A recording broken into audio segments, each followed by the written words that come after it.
On this week's episode of Battleground Wisconsin Now with Fraley and Opoien, we go under the dome to focus on key developments in the waning days of the legislative session. Outside the bubble, we look at the race for state Supreme Court. Welcome to the debut episode of Battleground Wisconsin Now with Fraley and Opoien. I am Jessie Opoien, opinion editor of the Cap Times, and my co-host is Brian Fraley, president of Edge Messaging. Hey, Brian, how are you? Good afternoon, Jessie. I'm doing great. How are you? Doing great. Good to connect with you from Madison to crucial Waukesha County. Yeah, well, let's get right to it. There's a lot going on right now, including the waning days of the legislative session. So what's the latest from under the dome? The latest is this flurry of a mad dash to get everything through that they can in the Assembly and the Senate. And so the Assembly's been in and the Senate's wrapping things up now. Still kind of up in the air to see what ends up making the cut. But we do know that a package of water quality bills has come through with a lot of bipartisan support, although, not without some headaches on the way through. This is a result of the Speaker's task force on water quality, which is a bipartisan effort. Obviously, Governor Tony Evers has been championing water quality, saying that 2019 was going to be the year of clean drinking water in Wisconsin. So it's encouraging, I think, to see those coming through. And I don't think it'll be the last of the efforts that we'll see to try to clean up water in Wisconsin. In the meantime, trying to figure out what's going on with the surplus money that we've got and whether it's going to come through in the Republican tax cut or if it's not going to come through at all, because Governor Evers' plan is DOA and it's not going to happen. But the governor wanted to include some money to get K-12 funding up to that 2/3 commitment, in addition to putting through a tax cut, while Republicans are focusing on trying to get that tax cut and pay down some debt. So we've seen Democrats objecting to that plan in the Senate, but we don't know what the governor's going to do with it if it gets to his desk. He hasn't said that he would veto it, which That's sets up a that's the fascinating thing, right? On one hand, you have them competing over who gets credit for this bipartisan water quality, a dozen bills, right? Is it is it Evers' call for the session? Is it the work of Novak and Felskowski and others, or whatever? They're arguing over who gets the credit for something getting done. Meanwhile, we have $600 million plus in surplus money.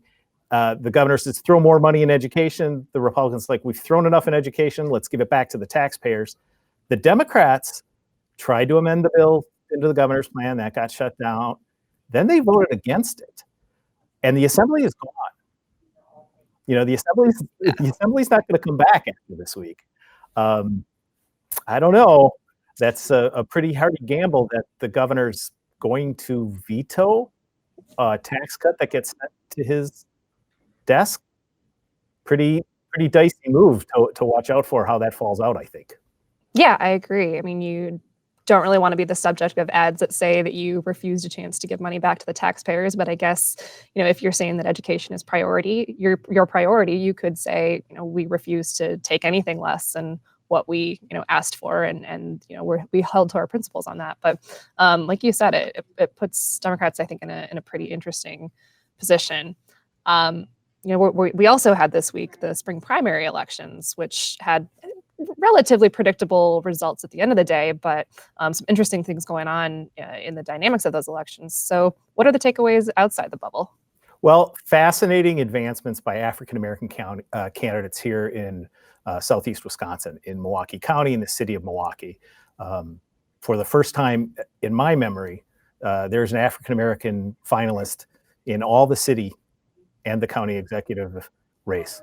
Amazing. Yeah. Again, it's not an accomplishment if it doesn't happen, right? But it is a significant advancement and a sign of their growing political and electoral influence. And then, of course, we had the statewide primary for Supreme Court. I know that a lot of Justice Kelly's supporters are excited that he got 50% of the vote. I am quite concerned that he only got 50% of the vote. We had a very competitive primary in the 7th Congressional District, turnout up there in some counties twice as much as in a normal spring primary. That coming in April, we're going to have through the roof turnout in Dane County and Milwaukee County because of the Democratic primary presidential election. Kelly got 38% in Milwaukee County and only 20% in Dane County. I'm in the process of crunching some numbers and consulting with people who are much better at this than I am. I don't know if he can survive if he duplicates that performance, given a boost in turnout in those two counties. Now, granted, there's a lot of drop off, right? A Yeah. lot of people are going to vote for president and then leave. Yeah, So that's true. that drop off will determine it. But if I have a vested interest in this Supreme Court race, I am very concerned. I do not take a victory lap at all. This will be a down to the wire contest for the Supreme Court in Wisconsin. I don't think we have Supreme Court races that aren't close anymore. I think That's this right. is just what we Right. do here in Wisconsin now. So now it's time to end with a what to watch out for. What are you looking for? Give us a tidbit in the weeks or months ahead. What's one thing that you're focusing on that we should look out for? Well, I am continuing to keep my eye on this effort to extend bar time hours during the Democratic National Convention to 4 a.m. because, in theory, I think at first everyone thought, yeah, sounds like a great idea, but we're seeing some pushback, and especially tied to concerns of does this lead to more drunken driving or just generally a more dangerous atmosphere if you've got people drinking until all hours of the night. And so it had some hurdles early on. It seemed like maybe it was going to sail through. Now, maybe not so much. And I guess my other question is, does it really matter? Is there really that much of an economic gain to be by keeping bars open till 4 a.m.? I'm interested in seeing how this all resolves and whether anything, kind of comes through to make that happen.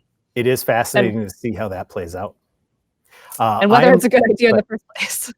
Yeah, right? Yeah. Right. And where can I drink at 3 o'clock during the convention? Exactly. What are you watching for? But you can't drink all day if you don't start in the morning. So one of the things I'm looking at is there's been some rumblings about this pharmacy benefit managers bill passed with overwhelming support, 97-0 vote in the assembly. I think 104 co-sponsors on this bill. It's now in the Senate. And some people have said, well, it's going to die there. And I can't imagine that being the case. I mean, Committee Chairman Teston, too smart to have that die there. And I think, frankly, Majority Leader Fitzgerald, too, who's running for Sensenator seat, too smart to have that bill die. I mean, there's so much momentum. It's one of those rare bipartisan bills. I mean, the campaign ads write themselves if that bill dies. But it'll be interesting to see in the coming weeks when the Senate comes back at the end of March, whether that lives or dies. Well, we will see. We'll keep an eye on it. Episode 1 in the books. We did it. Great job. Great job. Looking forward to keeping this up. We'll see you next week. This has been Battleground Wisconsin Now with Fraley and Opoien.